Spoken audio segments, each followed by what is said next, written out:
இந்த குழந்தை பாக்கியத்திற்காக இந்த ஒரு விசேஷித்த ஜெபத்தினுடைய இந்த 4வது நாள் என்னோடு சேர்ந்து திருச்சபையிலையும் இன்னும் ஆன்லைன்லையும் இந்த ஜெபத்தில் கலந்து கொண்டிருக்கிற உங்கள் அனைவரையும் நான் வாழ்த்தி நான் வரவேற்கிறேன். நம்முடைய ஆண்டவர் மிக நல்லவர்.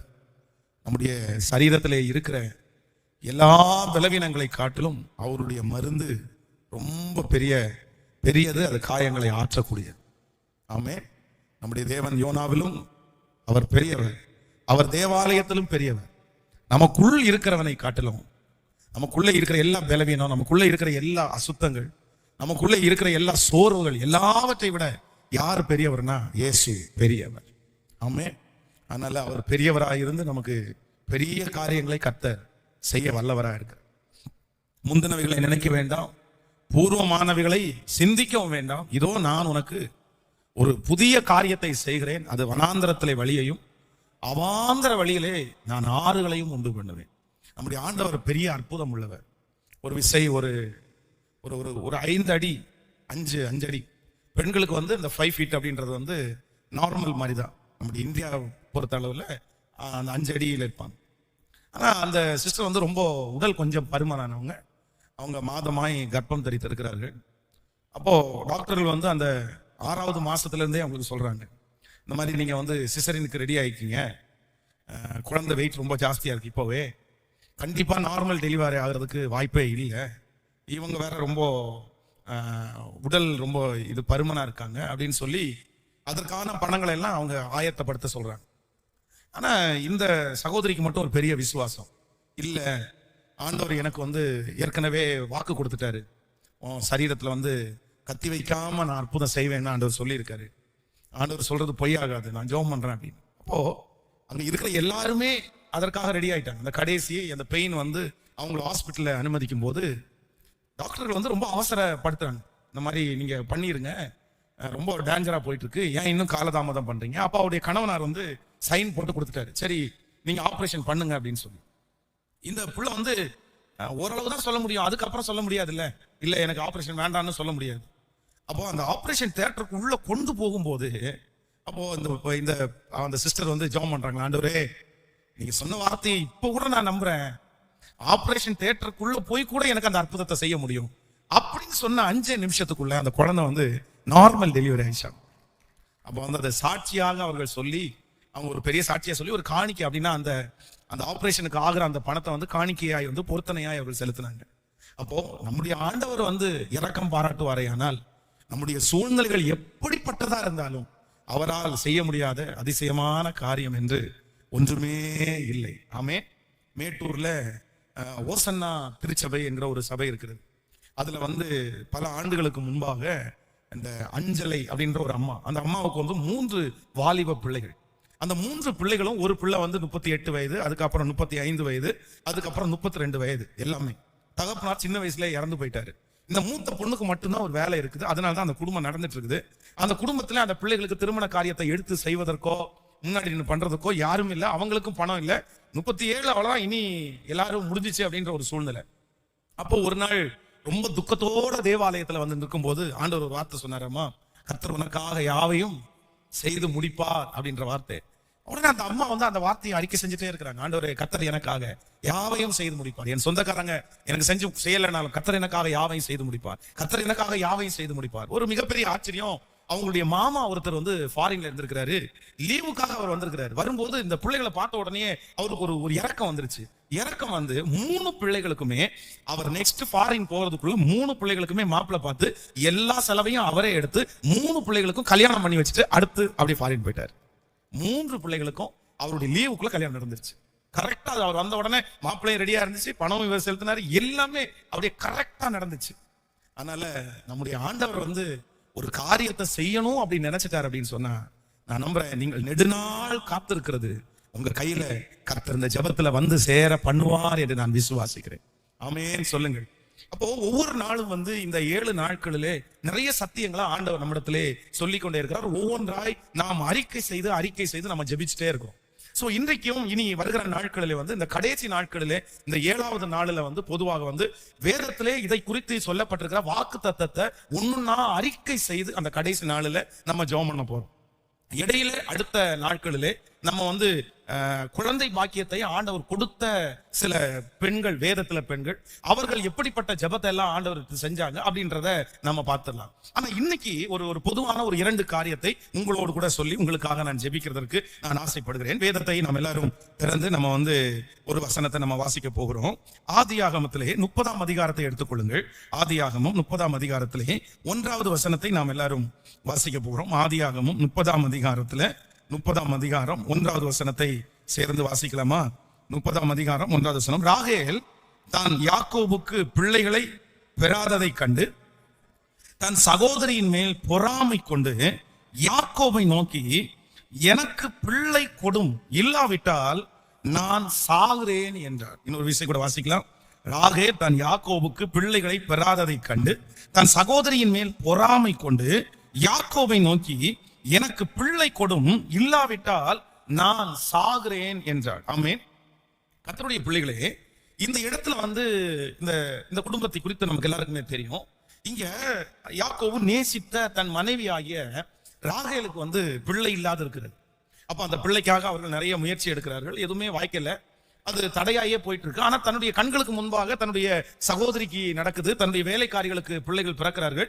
எல்லாருக்குமே பிள்ளை பிறந்து இந்த மனுஷிக்கு வந்து பிள்ளை பிறக்காததுனால அவங்க என்ன பண்றாங்க அப்படின்னா, தன்னுடைய கணவனாரிடத்துல போய் வந்து பயங்கரமா போராடுறாங்க. எனக்கு பிள்ளை கொடும், இல்லாவிட்டால் நான் என்ன பண்றேன் அப்படின்னா சாகுறேன் அப்படின்றேன், நான் செத்து போறேன்.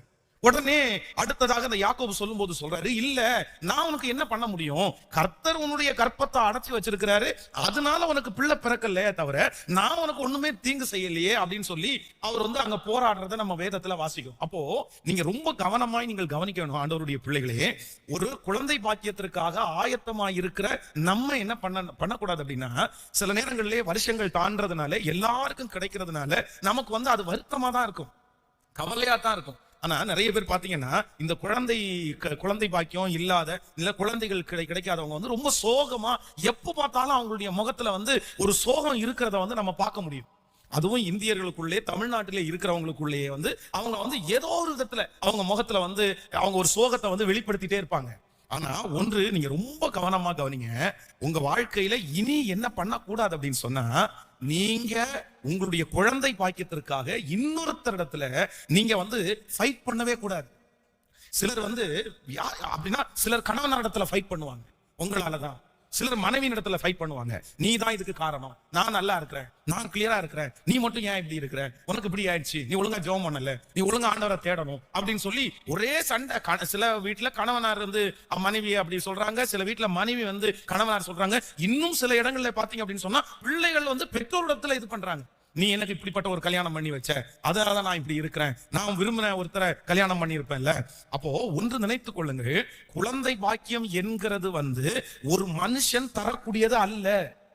என்னுடைய மனைவி அப்படி இருக்காங்க அதனால எனக்கு கிடைக்கல, என் கணவன் எனக்கு அப்படி இருக்காங்க அதனால எனக்கு கிடைக்கல அப்படின்னு எந்த தேவ பிள்ளையும் இனி என்ன பண்ணக்கூடாதுன்னா இன்னொருத்தர் மேல குற்றம் சாட்டவே கூடாது. இது யாரால கிடைக்குது அப்படின்னு சொன்னா, இது கர்த்தரால் கிடைக்கிறது. இது யார் பலவீனமா இருந்தாலும் இல்லை என்றால் எந்த குடும்பத்துல நீங்கள் இணைக்கப்பட்டாலும் ஆண்டவர் உங்கள் மேல் அனுக்கிரகம் பாராட்டுவாரேயானால் கண்டிப்பாக அந்த காரியத்தை நமக்கு கர்த்தர் என்ன பண்ணுவாருன்னா அவர் செய்வார். ஆமென் சொல்லுங்கள். எத்தனை பேர் ஆமோதிக்கிறீங்க? அதனால நீங்க எத்தனை பேர் அப்படி செய்யறீங்கன்னு எனக்கு தெரியல. ஆனா ஒண்ணு நினைச்சுக்குங்க, யார் மேலையும் உங்களுடைய விருப்ப நீங்க காண்பிக்கவே கூடாது. நீங்க யாரிடத்துலதான் போகணும் அப்படின்னு சொன்னா கர்த்தரிடத்துலதான் போகணும். அதான் இந்த யாக்கோபு என்ன சொல்றாரு அப்படின்னு சொன்னா, நீ எங்கிட்ட எதுக்குமா வர்ற, நீ எங்கிட்ட எதுக்கு ஃபைட் பண்ற, நீ எங்கிட்ட எதுக்கு சண்டை போடுற, உன் கற்பத்தை திறக்கிறது யாரு திறப்பார் அப்படின்னா கர்த்தர் தான் உன் கற்பத்தை திறக்க முடியும். நீ அவரிடத்துல போ, நீ அவரிடத்துல கேளு. அப்போ யாருடைய மனசுலையாவது ஆழமாய் இன்னொருத்தரை குறித்த குறையோ இல்லை என்றால் இன்னொருத்தரை குறித்த மன கசப்போ உங்களுக்குள்ளே இருக்குமானால் இவர்கள் தான் காரணம் என்று யார் மேலேயாவது நீங்கள் காரணம் வைத்திருப்பீர்களானால் இன்றைக்கு நீங்க வாக்கு கொடுங்க, ஆண்டவரிடத்துல சொல்லுங்க, இல்ல ஆண்டவரே இனி என்னுடைய அப்படிப்பட்ட ஆசீர்வாத குறைவுக்கு யாருமே காரணம்னு நான் என்ன பண்ண மாட்டேன்னா நினைக்கவே மாட்டேன். ஆமென்.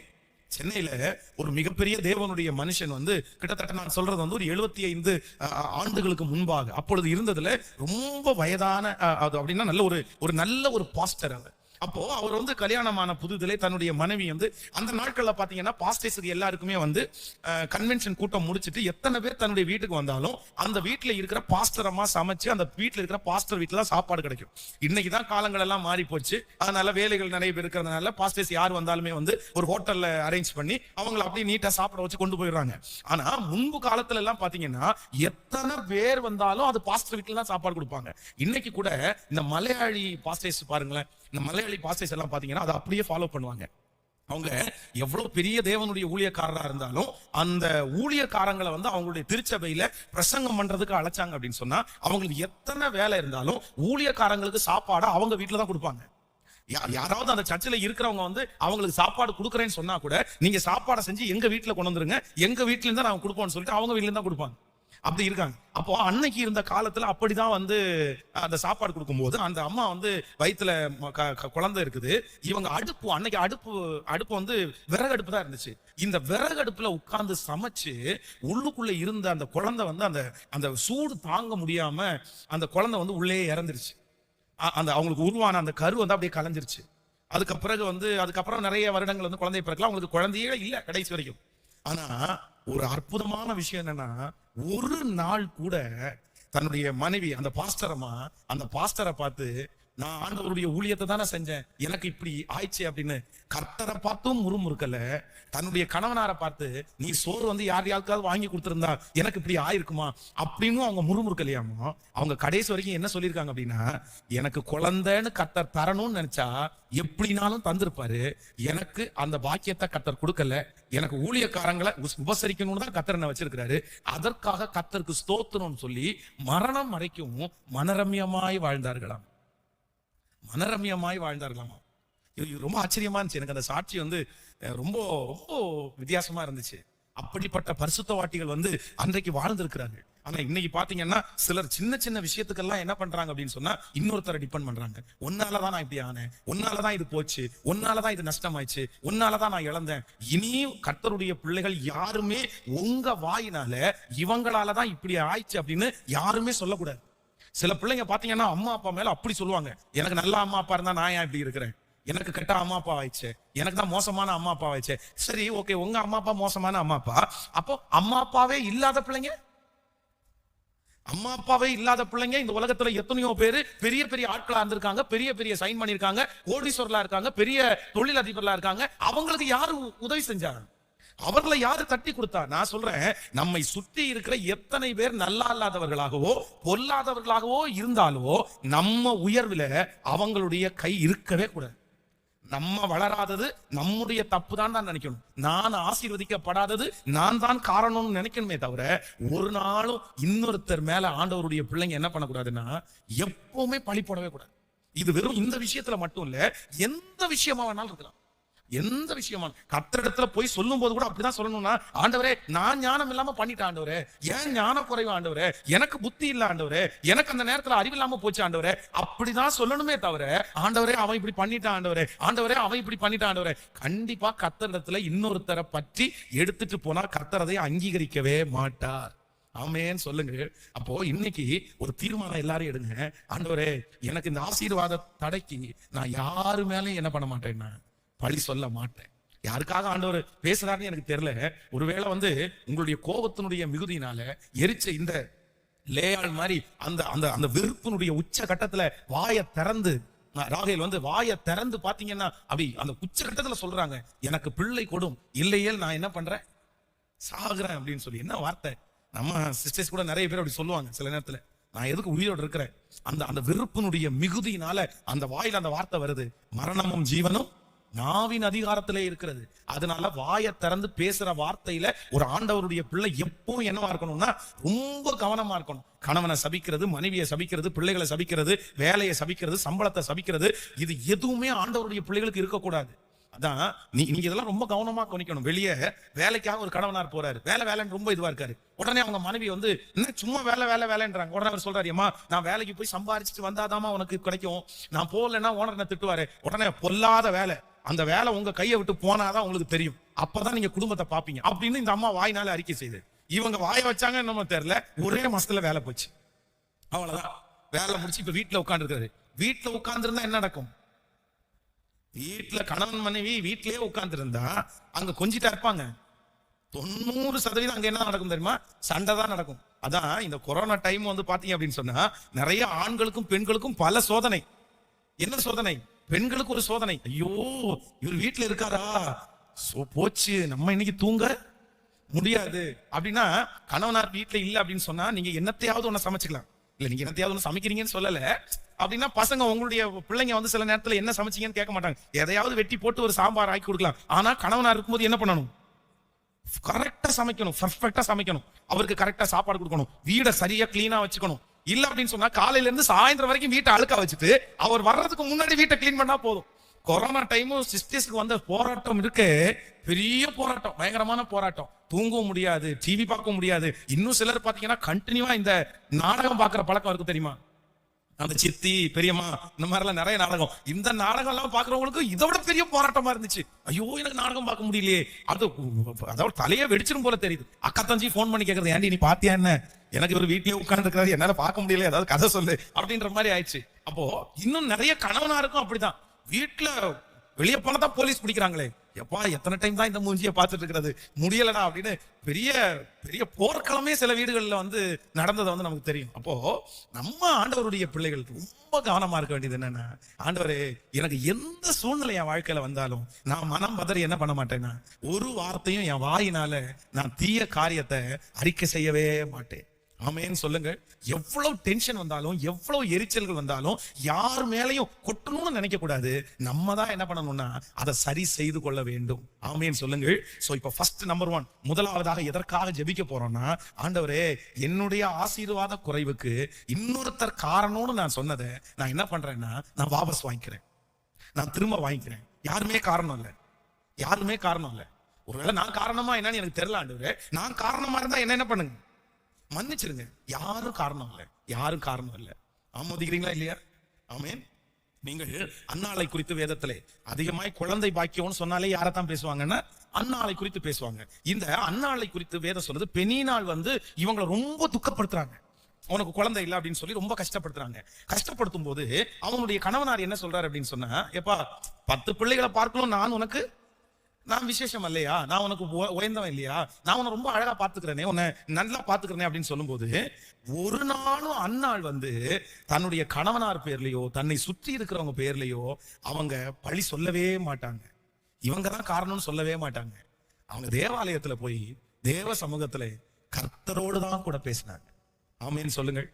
உங்க வாக்குவாதம், உங்க சண்டை, உங்க ஃபைட்டு எங்கதான் இருக்கணும்? உங்க அழுக எல்லாத்தையும் எங்க தான் நீங்க கொட்டணும் அப்படின்னா கர்த்தர் சமூகத்திலேயே, கர்த்தர் சமூகத்திலேயே. உங்களுடைய கணவனாரிடத்திலேயோ உங்களுடைய குடும்பத்திலேயோ இல்லை. கையை உயர்த்தி சொல்லுங்க, ஆண்டவரே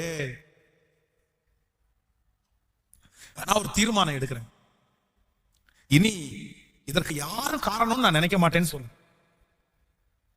சத்தமா ஆமென். ஆண்டவரே இதற்கு யாரும் காரணம் இல்லை, நான் ஜெபிக்கிறேன், கர்த்தர் எனக்காக செய்து முடிப்பார். என் சொந்தங்கள் இதற்கு காரணம் இல்ல. அப்படி ஒருவேளை அவங்க காரணமா இருந்தா கூட உங்களுக்கு அது பெரிய விஷயமே இல்ல. ஆண்டவரே நான் யார் மேலே குற்றம் சுமத்துறதுக்கு நான் விரும்பல, நான் ஜெபம் பண்ணா அந்த அற்புதம் நடக்கும் என்று நான் நம்புகிறேன் ஆண்டவரேன்னு சொல்லுங்க. ஆமென் சொல்லுங்க.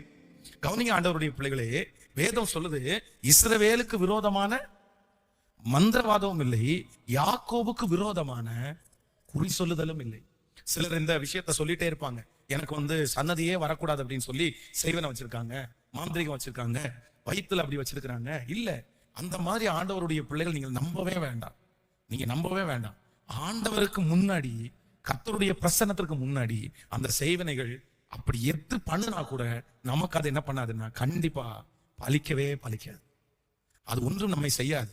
அதை ஆண்டவருடைய பிள்ளைகள் விசுவாசிக்கவே வேண்டாம், விசுவாசிக்கவே வேண்டாம். நான் ஜெபிப்பேன், ஆண்டவர் எனக்கு அற்புதம் செய்ய வல்லவரா இருக்கிறார். சோ இன்றைக்கு நம்ம தெரிந்து கொள்ள வேண்டியது, யாரும் காரணம் இல்லை, யாரும் காரணம் இல்லை. நான் ஜெபிப்பேன், கர்த்தர் எனக்காக அவர் செய்து முடிப்பார். ஆமென். இன்னொரு விஷயத்தை கூட வேகமாக நம்ம தியானிக்க போறோம், எடுத்துக்கொள்ளலாம். நீங்கள் 2 ராஜாக்களின் புஸ்தகத்துல எடுத்துக்கொள்ளுங்கள். 2 ராஜாக்களின் புஸ்தகம் 4ஆம் அதிகாரத்தை எடுத்துக்கொள்ளலாமா? 2 ராஜாக்களின் புஸ்தகம் 4ஆம் அதிகாரத்திலே 8வது வசனத்தை வாசிக்கலாம். பின்பு ஒரு நாள் எலிசா சூனேமுக்கு போயிருக்கும் போது அங்கிருந்த கனம் பொருந்திய ஒரு ஸ்திரீ அவனை போஜனம் பண்ண வருந்தி கேட்டுக்கொண்டாள். அந்தபடியே அவன் பயணப்பட்டு வரும்போதெல்லாம் போஜனம் பண்ணும்படி அங்கே வந்து தங்குவான். அவள் தன் புருஷனை நோக்கி, இதோ நம்மிடத்தில் எப்போதும் வந்து போகிற தேவனுடைய மனுஷனாகிய இவர் பரிசுத்தவான் என்று காண்கிறேன். நாம் மெத்தையின் மேல் ஒரு சிறிய அறை வீட்டை கட்டி அதிலே அவருக்கு ஒரு கட்டிலையும் மேஜையும் நாற்காலியும் குத்து விளக்கையும் வைப்போம். அவர் நம்மிடத்தில் வரும்போது அங்கே தங்கலாம் என்றார். ஒரு நாள் அவன் அங்கே வந்து அந்த அறை வீட்டிலே தங்கி அங்கே படுத்துக் கொண்டிருந்தான். அவன் தன் வேலைக்காரனாகிய கேயாசை நோக்கி, இந்த சூனேமியாளை அழைத்து கொண்டு வா என்றார். அவளை அழைத்து கொண்டு வந்தார். அவள் அவனுக்கு முன்பாக நின்றார். அப்பொழுது கேயாசியை பார்த்து, இதோ இப்படிப்பட்ட சகல கரிசனையோடும் எங்களை விசாரித்து வருகிறாயே, உனக்கு நான் என்ன செய்ய வேண்டும்? ராஜாவினிடத்திலேயாவது சேனாதிபதியிடத்திலேயாவது உனக்காக நான் பேச வேண்டிய காரியம் உண்டோ என்று அவளை கேட்டான். அதற்கு அவள், என் ஜனத்தின் நடுவிலே நான் சுகமாய் குடியிருக்கிறேன் என்றாள். அவளுக்கு செய்ய வேண்டியது என்னவென்று கேயாசியை அவன் கேட்டதற்கு, அவள் அவனுக்கு பிள்ளை இல்லை, அவள் புருஷனும் பெரிய வயதுள்ளவன் என்றாள். இப்போ உங்களை பார்த்து ஒரு கேள்வி கேட்கிறேன், கவனிங்க. குழந்தை இல்லாதவங்களுக்கு உங்க மனசுல யாராவது ஒருத்தர் உங்களுக்கு என்ன கவலை அப்படின்னு கேட்ட உடனே உங்களுக்கு ஃபர்ஸ்ட் முன்னாடி வந்து நிக்கிறது என்ன? சொல்லுங்க. என்னதான் நீங்க வந்து சந்தோஷமா இருந்தாலும் உங்களுடைய இருதயத்தினுடைய ஒரு ஓரத்துல எப்பவுமே எதை குறிச்சுதான் கவலை. நமக்கு ஒரு குழந்தை, நமக்கு ஒரு குழந்தை, நமக்கு ஒரு குழந்தை. இப்ப பாருங்க, இந்த சூனேமியாள் வந்து இவருடைய வாழ்க்கை நமக்கு எல்லாருக்குமே ஒரு மிகப்பெரிய பாடம். இவருடைய கணவனாரை குறித்து அந்த கேயாசி சொல்லும் போது சொல்றாரு, இவங்களுக்கு ஏற்கனவே நிறைய வருஷமா என்ன இல்ல, பிள்ளை இல்ல. இவருடைய கணவனார் யாரா இருக்கிறாரு? பெரிய வயதுள்ளவன். அப்படின்னா அவருக்கு வயசாகி போச்சு. அவ்வளவு அவர் வயசாகி போச்சு, பெரிய வயதுள்ளவன் அப்படின்றாரு. அப்போ ஏறக்குறைய இந்த குடும்பம் வந்து அந்த ஆசீர்வாதத்தை இப்ப இழந்தது மாதிரி இருக்காங்க. இப்போ இவங்க வந்து என்ன பண்றாங்கன்னா, ஊழியக்காரர் அந்த ஊர்ல வரும்போதெல்லாம் சாப்பிடுவதற்கு தன்னுடைய வீட்டுல சாப்பாடு கொடுத்துட்டாங்க. இப்போ அவரை செக் பண்றாங்க, அவர் நல்லவரா, நல்ல ஊழியக்காரரா, கெட்ட ஊழியக்காரரா, என்ன ஷார்ப்பு பாருங்களேன். அப்ப அவனுடைய கணவனாரை பார்த்து சொல்றாங்க, அடிக்கடி நம்முடைய வீட்டுக்கு வந்து சாப்பிட்டு போகிற இந்த ஊழியக்காரர் யார் என்று காண்கிறேன்? பரிசுத்தவான் என்று காண்கிறேன். எவ்வளவு பெரிய விஷயம் பாருங்க. அப்ப அந்த ஊழியக்காரரை குறிச்சு கணவன் இடத்துல சாட்சி கொடுக்குறாங்க. அப்போ இந்த ஊழியக்காரரை சாப்பாடு கொடுக்குறாங்க, உபசரிக்கிறாங்க. ஆனா இப்ப சொல்றாங்க, இவர் நல்ல பரிசுத்தமானா இருக்கிறதுனால நம்முடைய வீட்டினுடைய மெத்தையில ஒரு ரூமை கட்டி அதுல ஒரு கட்டில போட்டு ஒரு மேஜையை போட்டு ஒரு நாற்காலியை வச்சு அவர் வரும்போதெல்லாம் ரெஸ்ட் எடுக்கிறதுக்கு அவர் என்ன பண்ணலாம், நம்ம இங்கே வச்சுக்கலாம் அப்படின்ற. ஓகே அப்படின்னு சொன்னா அவங்க கணவனாரும் சரின்னு சொல்றாங்க. அந்த மாதிரி அவரை தங்க வச்சு அவர் ஊழியத்துக்கு வரும்போதெல்லாம் சுகமா அவர் வந்து ரெஸ்ட் எடுக்கிறதுக்கு. உடனே இந்த தீர்க்கதரிசி என்ன நினைக்கிறார் அப்படின்னா, இவ்வளவு நல்லா நம்மளை கவனிக்கிறாங்களே, இவ்வளவு நல்லா நம்மளை சாப்பாடு கொடுக்குறாங்களே, ஒரு எக்ஸ்பெக்டேஷன், ஒரு எதிர்பார்ப்பு கூட இந்த அம்மாவுக்கு இருந்தது இல்லையே. அதனால இந்த அம்மாவுக்கு ஏதாவது செய்யணும், கூட்டிட்டு வான்னு தன்னுடைய வேலைக்காரனா கூப்பிடுறாங்க. இப்போ அந்த அந்த மனுஷி வந்து நிக்கிறாங்க. என்ன உடனே அவர் கேட்கிறாரு, எப்பா உனக்காக நான் ஏதாவது செய்யணுமா? மேல இடத்துல ஏதாவது பேசணுமா? ராஜாவனத்துல ஏதாவது பேச வேண்டியது இருக்குதா? உனக்கு என்ன வேணாலும் கேளு, நானு சரி. நம்ம தான் என்ன பண்ணிருப்போம், அடுத்த நிமிஷத்துல மூக்க சீந்திட்டு,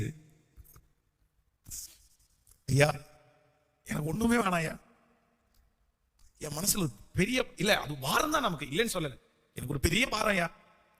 ஏன்னா நம்ம மனசு முழுக்க எந்த துக்கம் தான் நிறைஞ்சிருக்கும், அந்த ஒன்னே ஒண்ணு மிஸ் ஆகுது பாருங்களேன். அந்த துக்கம் நிறைஞ்சிருக்கிறதுனால நம்மளால வேற எதையுமே செய்ய முடியாது. உடனே அப்படியே வெடிச்சு அழுது ஒரு குழந்தை பாக்கியத்தை கொடுத்தா போதும் அப்படின்னு சொல்லுவோம்.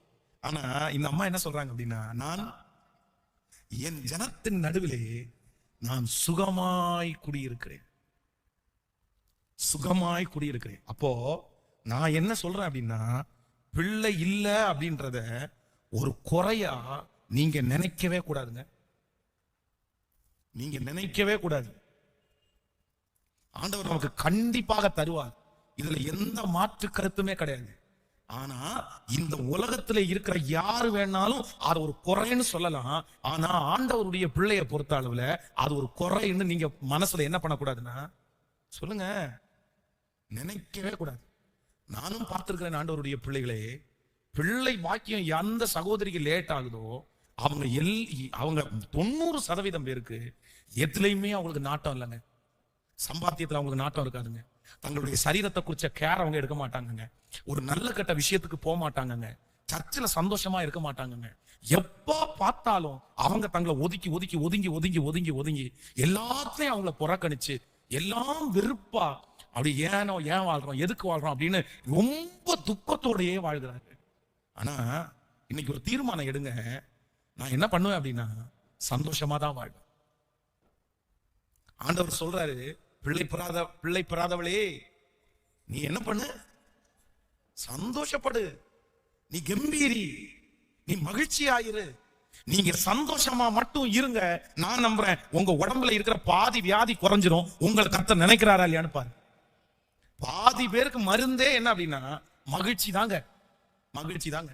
இந்த உடம்பு கொஞ்சம் சிலருக்கு வெயிட் போடுறாங்கன்னு வைங்களேன். நிறைய பேர் இந்த சகோதரிகள் எல்லாம் வெயிட் போடுறது நீங்க வந்து சாப்பிட்றதுனால வெயிட் போடுறீங்களா சொல்லுங்க? உண்மையிலே கிடையாது. சாப்பிட்றதுனால சகோதரிகள் வெயிட் போடுறது வந்து ஏதோ ஒரு 90ல் ஒருத்தர் அந்த மாதிரி இருக்கலாம். மோஸ்ட்லி 90% பேர் வந்து பெண்கள் வந்து எதுல வெயிட் போடுறாங்க அப்படின்னா ஸ்ட்ரெஸ் தாங்க, மனம் தாங்க, மன கவலை தாங்க. சாப்பாடெல்லாம் கிடையாது. மனசுல அந்த பாரம், மனசுல தங்களை குறிச்ச வெறுப்பு. இல்ல இல்ல இல்ல இல்ல, நீங்க ரொம்ப கவனமா இருக்கணும். இன்றைக்கு இந்த ஜெபத்துல கலந்து கொள்ற ஒவ்வொரு பிள்ளைகளும் இன்னையோட அந்த கவலை எங்க வைக்கணும்னா கர்த்தர் சமூகத்துல வச்சுட்டு உங்களை ஆண்டவர் எதற்காக அழைச்சிருக்கிறாரோ என்னென்ன நீங்க செய்யணுமோ எல்லாத்தையும் நீங்க பாட்டுக்கு செய்ய ஆரம்பிச்சிருங்க. ஆண்டவர் ஏற்ற காலத்துல உங்களை நினைச்சிருவார். ஆமென். கடந்த 2-3 நாட்களுக்கு முன்பாக நம்முடைய பட்டணத்துல இருக்கிற பெரிய ஊழியக்காரர், அந்த தேவனுடைய மனுஷனுடைய அந்த சாட்சியை நான் கேட்டேன். அப்ப அவர் சொல்லும் போது சொல்றாரு, அவரை வந்து நிறைய பேர் யூடியூப்ல தப்பா பேசினாங்களாம். அவருடைய பேரை சொல்லி ஊர்ல உள்ள எல்லாருக்கும் ஜோம் பண்ணி குழந்தை கொடுக்குறேன் அப்படின்னு சொல்றான். அவனுக்கு குழந்தை இல்லைன்னு என்ன கிண்டல் பண்றாங்க, என்ன நக்கல் பண்றாங்க. சுத்தி இருக்கிறவங்க எல்லாருமே வந்து இவனுக்கு இந்த மாதிரி நோய் அப்படின்னு கிண்டல் பண்றாங்க. ஆனா என் மனசுக்குள்ள அதை குறிச்ச ஒரு வாரம் கூட எனக்கு போகவே இல்லை. ஆண்டவர் வந்து என்ன நன்றி சொல்ல சொன்னாரு, நான் நன்றி சொல்றேன். இன்றைக்கு கோடிக்கணக்கான பேருக்கு அந்த தேவ மனுஷன் ஆசீர்வாதமா இருக்கிறார். ஆமென். அவருடைய ஓட்டம் தடைபடல, அவருடைய ஊழியம் தடைபடல, அவர் எதையுமே அவருக்கு தடைபடல. ஆனா உங்களை பார்த்து கேட்கிற அருமையான சிஸ்டர், பிரதர், உங்க வாழ்க்கையில இந்த ஒன்னே ஒண்ணு தாமதம் ஆகுறதுனால உங்க வாழ்க்கையில எத்தனை வருஷத்தை நீங்க இழந்தீங்க, எத்தனை மாசத்தை நீங்க இழந்தீங்க, எவ்வளவு உற்சாகத்தை நீங்க இழந்தீங்க, எவ்வளவு பலனை நீங்க இழந்தீங்க. நீங்க ஒரு கூண்டுக்குள்ள பிடிச்சு போட்ட மாதிரி நீங்க ஆயிட்டீங்களே. இல்ல இல்ல, இன்னைக்கு ஒரு தீர்மானம் எடுங்க. எல்லாத்தையும் நான் மறக்கிறேன், எல்லாத்தையும் நான் மறக்கிறேன். அது நடக்கும், அது கிடைக்கும், அது வரும், அது கர்த்தர் செய்வார். நல்லா ஆமென் சொல்லுங்கள். அது எப்ப கர்த்தர் கட்டளை இடுகிறாரோ அந்த நேரத்துல அது தன்னை போல நமக்காக கர்த்தர் செய்வார். அது தடைபடாது. நம்முடைய காலதாமதத்தை கர்த்தர் மாற்றுவார். ஏற்ற காலத்தில் அவர் உங்களை உயர்த்தும்படிக்கு அவருடைய பலத்த கைக்குள் அடங்கி இருங்கள். அவர் சொன்னது நிறைவேறும். ஆனா நான் என்ன நினைக்கிறேன் அப்படின்னு சொன்னா, நீங்க கர்த்தர் கொடுக்க போறாரு, நீங்க கவலைப்பட்டு பட்டு பட்டு நீங்க உங்க சரீரத்தையும் உங்க மனசையும் நீங்க என்ன பண்ணிடக்கூடாதுன்னா கெடுத்துடவே கூடாது. ஆமென் சொல்லுங்க. நான் சொல்றேன், உங்களை ஊர்ல இருக்கிற 10,000 பேர் வேணாலும் ரிஜெக்ட் பண்ணலாம். ஊர்ல இருக்கிற அத்தனை பேரும் உங்களை ரிஜெக்ட் பண்ணலாம். நீங்க உங்களை ரிஜெக்ட் பண்ணாம இருந்தா போதும். ஆமென். புரியுதுல? நான் உங்களை நீங்க உங்களை ரிஜெக்ட் பண்ணாம இருந்தா போதும். நீங்க உங்களை ரிஜெக்ட் பண்ணாம இருந்தா போதும். ஒரு கல்யாண வீட்டுக்கு போறோம். நம்ம நிறைய நேரத்துல ஒரு சிலர் தெரியாம ஒரு அழுக்கு சட்டையோ இல்ல கிழிஞ்ச சட்டையோ போட்டு போறாங்கன்னு வைங்களேன். அந்த கல்யாண வீட்டுக்கு உள்ள போன உடனே அந்த கிழிஞ்சதை பார்த்துட்டாங்கனாலோ இல்லைன்னா அழுக்க பார்த்துட்டாங்கனாலோ என்ன பண்ணுவாங்க, அப்படியே ஓரமா ஒதுங்கிடுவாங்க. சீக்கிரமா போலாம், சீக்கிரமா கிளம்பு போலாம். ஏங்க இல்ல சட்டை கொஞ்சம் கிழிஞ்சிருக்குது கிளம்பலாம் அப்படின்னு, இல்லைன்னா சாரி கொஞ்சம் நல்லா இல்ல சரி சீக்கிரம் கிளம்பலாம், போட்டோ எல்லாம் எடுக்க வேண்டாம் அப்படின்னு. இது யாரும் வந்து சொல்லிருக்க மாட்டாங்க. உன் சட்டை அப்படி இருக்குது, உங்க சாரி இப்படி இருக்குன்னு சொல்லிருக்க மாட்டாங்க. ஆனா நமக்கே என்னன்னா, நம்ம இன்னைக்கு நல்ல ட்ரெஸ் போட்டுட்டு வரல, அதனால இவங்க மூஞ்சியில எல்லாம் நம்ம என்ன பண்ண முடியாது, முழிக்க வேண்டாம், நம்மளே நம்ம ஒதுக்குறோம். ஆனா அதே கல்யாண வீட்டுல நம்ம வந்து பரிமாறுறாங்க. ஒருத்தர் டேபிள் தொடச்சிட்டு இருக்காரு, அவருடைய சட்டை அசிங்கமா தான் இருக்குது. அவர் சாதாரணமான வேலை தான் பாக்குறாரு. ஆனா அவரு சந்தோஷமா அதை செய்யறாரு, சந்தோஷமா அதை வேலை செய்யறாரு. காரணம் என்னன்னா, நம்மை விட அழுக்கான ட்ரெஸ் அவர் போட்டிருந்தா கூட அவர் தன்னை என்ன பண்ணல, கேட்கல, அவர் ரிஜெக்ட் பண்ணல. அவரை விட நல்லா நம்ம ட்ரஸ்ட் பண்ணிருக்கிறோம். நம்மளை யாரும் ரிஜெக்ட் பண்ணல. நம்மளையே நம்ம என்ன பண்றோம்னா, இன்னைக்கு கிறிஸ்தவ வட்டாரத்துல ஆவிக்குரிய வாழ்க்கையில இருக்கிற ஒரு மிகப்பெரிய ஆபத்து என்ன அப்படின்னா, நம்மளையே நம்ம ரிஜெக்ட் பண்றதாங்க. நீங்க ஏங்க ரிஜெக்ட் பண்ணணும்? ஓகே, நீங்க போய் நில்லுங்க. அவங்களாம் உங்களை ரிஜெக்ட் பண்றாங்களா, அதை குறிச்சு நீங்க கவலைப்பட வேண்டிய அவசியம் கேட்கல. அவங்களுக்கு நம்ம தேவையில்லை. ஓகே, நம்ம ரிஜெக்ட் பண்றாங்க. நான் சொல்றேன், ஒரு இடத்துல உங்களை புறக்கணிக்கிறாங்கன்னா 100 இடத்துல கர்த்தர் உங்களை ஏற்றுக்கொள்ள வைப்பார். ஒரு இடத்துல தள்ளப்படுவீங்க, 100 இடத்துல கர்த்தர் அங்கீகரிப்பார் உங்களை. ஆனா நீங்களாகவே எந்த இடத்துலயும் உங்களை என்ன பண்ணக்கூடாது. திருநெல்வேலியில் இன்னைக்கு ஒரு மிகப்பெரிய காலேஜ் இருக்குது. அந்த காலேஜ்ல 1 இயருடைய ஸ்டூடெண்டே 6000 பேர் அந்த காலேஜ்ல படிக்கிறாங்க. ஆனா அந்த அம்மா வந்து பாத்தீங்கன்னா தனி ஒரு அம்மா. அவருடைய 2 கால்களுமே இல்ல. சாரா டக்கர் காலேஜ் நீங்க வந்து போய் பாருங்க. அந்த காலேஜ்ல அந்த அவங்களுடைய ஃபவுண்டரை நீங்க பாருங்க. அவங்களுக்கு கால்கள் இல்லாம வீல் சேர்ல தான் வருவாங்க. இன்னைக்கு மகா பெரிய சாம்ராஜ்யத்தை அவங்க அப்படியே எடுத்துருக்காங்க. அந்த பிள்ளைகளுக்கெல்லாம் ஆண்டவரை குறித்து அவ்வளவு அறிவிக்கிறாங்க. ஐயோ, என்ன பெரிய ஊழியம் நினைக்கிறீங்க? யாருக்கு அந்த ஒரே ஒரு நபர் அவ்வளவு பெரிய விஷயத்தை. அதனால ஒருத்தர்ல 2 பேர் இல்ல, எத்தனை பேரு. நீங்க உங்களை ரிஜெக்ட் பண்ணாம இருந்தீங்கன்னா இந்த உலகத்துல நீங்க மகிழ்ச்சியா தான் வாழும். ஆமேன்னு சொல்லுங்க.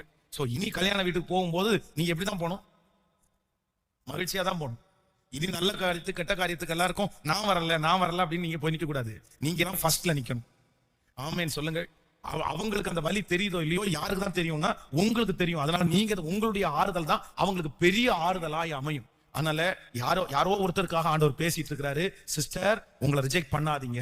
பிரதர், உங்களை ரிஜெக்ட் பண்ணாதீங்க. யாருமே உங்களை ரிஜெக்ட் பண்ணல. அப்படி ஒருவேளை ரிஜெக்ட் பண்ணாலும் அதை குறித்து கவலைப்படாதீங்க. ஆண்டவர் உங்களை அங்கீகரிக்கிறார். நீங்க இது ஒரு குறை.